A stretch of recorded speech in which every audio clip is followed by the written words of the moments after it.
مفتي صاحب لور خور ورکول اسلام څه وایي چې د جینۍ نه تپوس وکړي جینۍ ولک ته یو بل سره لیدل کتل وکړي خو دغلته تاسو دا خبره هم کوئ چې جینۍ فرد اقام نه ده هلک هم د پردي اقام نه دوی به څنګه یو بل سره میلاویږي نو شریعت خو د دې اجازت ورکوي که په هره طریقې یو د هلک چېرته یا په وړوکوالي لیدلي یا چې کوم نه نو داسې او مطالبو کې چونکې زموږ معاشره داسې ده چې څوک دا دغه مطالبه نه شي نو بیا خیر دی د بل په لیدلو اعتماد وکړي مشر ورشي وویني او دته بیان وکړي چې داسې ده داسې ده نو په دغه هم کافي ده د پوره من طریقې سره یو مسله چې کوم نه دا حل کېږي. تو کتونکو یو ځل بیا د چارسدې علاقه خټ بازار کې حضرت مولانا مفتی هارون جان صاحب تورمزی هغوی سره د هغوی په جومات کې موجود یم. السلام علیکم ورحمت الله وبرکاتہ. وعلیکم السلام ورحمت الله وبرکاتہ. په حضرت الله لري خوشاله کا دا مونږ ټیم راکړه دا ته په مونږ باندې احسان راوړو مونږ خو کار دا چې مونږ بدین خایو دا زموږ ذمہ داری او څونه چې زموږ आवाज لري پورې خوريږي مونږ په خوشحالي ګونو ډیره مننه چې تاسو رااله. مفتی صاحب دا راته وایي چې دنیوي تعلیم ستاسو څومره دی او فراغت هم د کوم ځای نه شوی؟ زما دنیوي تعلیم ته BA پورې دی او فراغت زموږ د شیخ الحدیث حضرت مولانا محمد ادریس صاحب نه شوی دی او زما سند د دوره حدیث د نعمانیې نه دی او سبق مونږ ته دلته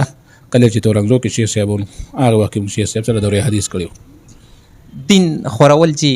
نن سبا دور کې آسان دي کو ګران جی او خلک درپسې پراپګانډې خبرې کنځلې کوي کو نه کوي جی او د دې په ځای چې جی یو ډاکټري مې زده کړې ونه ښه به نه وه جی. الحمدلله موږ په دین زده کړه باندې خوشحاله یو او باقي د هر یو کار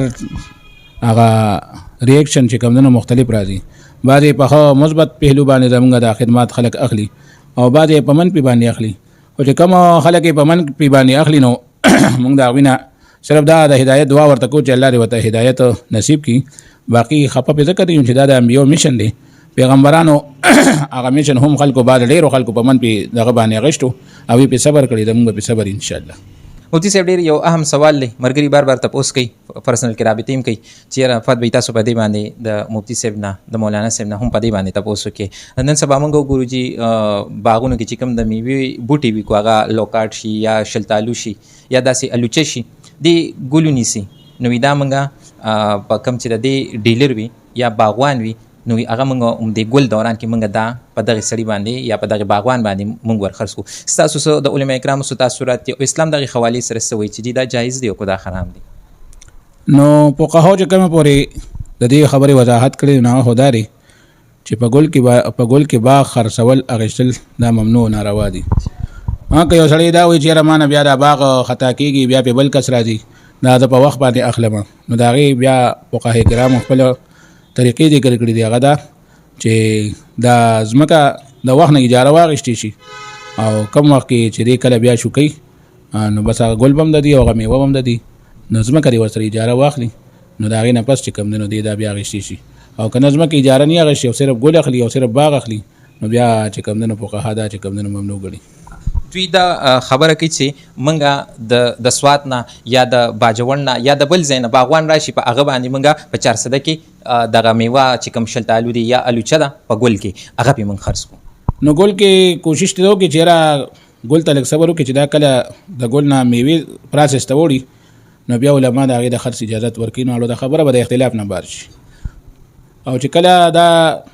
میوه شروع شي نو که دا کچره او که پخره د دې خرڅ بیا جایز دی. البته دا شرط په اخیستو کې نیک دی چې ما ته به صبر کې او زه به دا تر طبقېدو پورې دا په دې بوټي باندې زه به بیا وروسته شو کوم. که دا خرڅونکي د خپلې اندې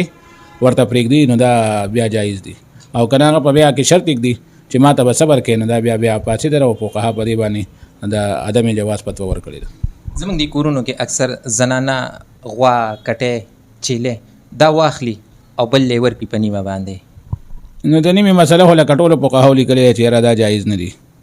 ځکه چې دې کې د مزدوري نه دغه کېږي هړپ کېږي. یو سړي خواري وکړه هغه ټول کال چې کومونه څاروي وساته او بیا هغه سبا خرڅ کړي او دا اړ ونه ګټي نو د هغه خواري څه شوه د هغه خواري خو هغه ته څه میلو نه شو یا چې کومونه وګټي خو لږې وګټي د هغه اون کال خواري که فرض کړه په مزدورۍ باندې د غوا ساتلو د میاشتې به د روزانه خو به یو ګېډۍ ګیا وړي که نه نو روزانه یو ګېډۍ ګیا څوک په څو پیسو وړي نو دې کې چونکې د مزدورۍ ته خطره ده د دې وجه نه شریعت د دې چې کومونه د جواز فتوا نه ورکوي. مننه. منګه ایزی پیسې باندې سعودي عرب نه روډ پیسې چاره لګلی د هغه اکاونټ ته امنګ رو باسو موږ ځان ته راواړو هغه پسې 500 روپۍ منګه اخلو نو وای چې دا اسلام څه وای او علماء کرام باندې څه تاثیرات شي نو دا هو ډیجیټل دور د خامخا دا ضرورت دی د انسانانو خامخا په ایزی پیسې راځي جیس کیش راځي په اکاونټ باندې راځي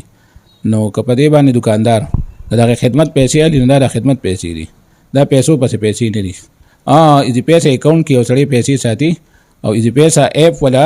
باغې باندې منافع ورکوي نه بیا ممنوع او ناروا ده او کنه دې خدمت کوي د یو پیسې بل ځای ته لګي د بل هغه بل ځای ته لګي باغې خدمت باندې دې خپل سر کمیشن اخلي نو هغه بیا چې کم نو جایزه په شرط د دې چې کپنې والا مزدوري نه ورکوي اوس که کپنې والا د خپل ورکوي او دې بیا خلکو نه اخلي نه بیا ممنوع ناروا دي مفتی صاحب اکثر زموږ په اکاونټ کې پیسې پرتی وي جیس کیش یا ایزی پیسې کې موږ ته د ایزی پیسې یا د جیس کیش د طرف نه میسج چې تاسو ته د 24 غنټو لپاره منټونه او سره اس ام اس پریمیلو شو نو دا استعمالول دا کوم صورت اختیار نو کدا د دې په پالیسي کې شاملې کنا چې لکه دوی پالیسي ده چې څو دون الیمنٹ کې پیسې ساتي نو په هغه باندې مونږ چې کم دي نو دون دغه ورکو پالیسي اګری کړی ده نو ګویا چې دې وسره په معاهده کې شریک شو نو بیا هم ممنوع دی ناروا دي دغه بنې استعمالي او کنه د خپل اندي ورکي پالیسي نشته او بس دا وی خو خره قدر کوي کنه درکې نو بیا خدای یو گیفت ته دا وی د طرفه دا بیا چې کوم نو ممنوع ناروا کې ناراضي دا موبایل دی دا ما ستاسو نه راواغښتو او زه روان شم تاسو ته دا اولیکا نو هغه ټیم کې خو موږ سونه وای موږ وای دا اولیکا بعد کې چې کوم دی باغې باندې لانجیم وی جګړیم وی اسلام دغه حواله سره سوي جی اسلام هدي باره کې واضح پیغامات ورکړي واضح احکامات ورکړي دی غداري چې ته یو سړی سره خرید او پیروخ کې نه تبا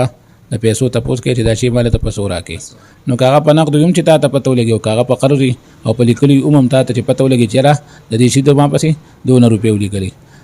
او بل دا چې لکه ته یو شی په قرض باندې واخلې نو هغه به ته تاریخ هم یادې چې دا به تعالی په کم تاریخ باندې در کوم یا وتا ته تاریخ یادې چې دا به تعالی په کم تاریخ باندې راکې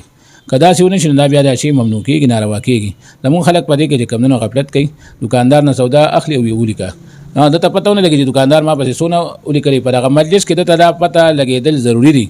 چې دې دا ځان خبر کی چې دا دکاندار دا شی مال په 100 روپۍ راک کده ته قیمت پته نه و نو دا بیا پاسې در او بیا پاسې ناروا ده یک ناس په لندن کې وي او دلته چې کوم دي جینې په پاکستان کې وي او په موبایل باندې هغه یو بل ته وی چې قبول دي نه دا نکاح لپاره فقهای کرام لیکلي دي چې د ایجاب او قبول مجلس په یو وي یعنی چې جینې له طرف نه ایجاب کیږي د الګ د طرف نه قبول کیږي دا دوه په یو مجلس کې ناشتي که یو مجلس کې ني نو بیا به د الګ د خپل ځان طرف نه یو وکیل مقرري په دغه مجلس کې مشري به وته ورکی چې ته د ماده طرفه ته قبول وکا نو بیا ټیک تا او کنه ایجاب دلته په پاکستان کې شو په دې مجلس کې شو او قبول غالته په امریکا کې کوي چونکه مجلس مختلف شو د دې وجه نه د ایجاب او قبول نه شي د نکاح نه شي نه دې نه ځان ساتل پکادي اسانه شریعت ته اسانه کړي ځان پر یو مشر مقرر کاغل اختیار ورکا نو بس هغه بستا په ایجاب او قبول وکي نکاح به وشي او کدا چې کې چې دلته ایجاب شو هلته هغه په ټلیفون تاسو کې هغه قبول کړي دا نکاح نه کیږي دا چې د خلک علماء کرام سره نه کینی نه خبره دي کو دا دوی خپل جاهلیت کوي یاره دا بس د خپل هندي دوی دا دین وته ټوک ښکاری نو دوی تاسو نه کوي او به تاسو ته کوم نه کار کوي نن سبا الحمدلله علما د مسلو بیانونه نه څه ټیکس لري نه څه پیسې اخلي نه پیسې خرچه را دي واتس اپ شته موبایل شته اس ام اس شته په اړه طریقه دي علما نه ځان خبرول شي خو چون کې موږ خلک علما له هغه اهمیت نه ورکړي چې کوم ولا الله رسول ورکړي د دې وجه نه موږ په حرامو کې اخته یو مفتی صاحب لور خور ورکول اسلام څه وایي چې د جنې نه تاسو کې جنې ولکت یو بل سره لیدل کتل وکي خو دغه تاسو دا خبره هم کوي چې جنې فرد اقام نه ده الکم د فرد اقام نه دی بسنګ یو بل سره ملاويږي نو شریعت خو د دې اجازه ورکړي کپاره طریقې یو د الک چرته یا پړوګوالي دي یا چې کم نه داسې او مطالبه کې چونکه د معاشره داسې چې څوک دا دغه مطالبه نشي نو بیا خیر د بل په لیدلو اعتماد وکي مشر ورشي وی نه او د تاسو بیانو کې چې داسې نه په دغه کافي ده د پرمن طریقې سره یو مسله چې کم نه ده حل کیږي که ویني نو په دغه لیدو کې څه ګناه نشته شریعت اجازه ورکړي شریعت بالکل اجازه ورکړي مفتی صاحب تاسو د ټیم راکولو ډیره زیاته شکریا ادا کوم په سخت وخت کې ګرمي هم ده تاسو نه می ټیم واغښتو خدا سوالات هم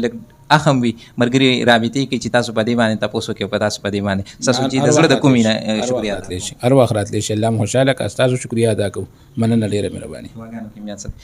قدرمنو کتونکو دغه مختصر او اهم سوالات مفتي صاحب ته منکې خودل پاغي باندې تاسو ته جوابات ملو شو امید دي چې د یو نوې مرکې سره به ان شاء الله بیا حاضریږو راکې ماته او حضرت مولانا مفتی هارون جان صاحب تورمزی ته راکې اجازت په لوی نام سپارم د الله په امان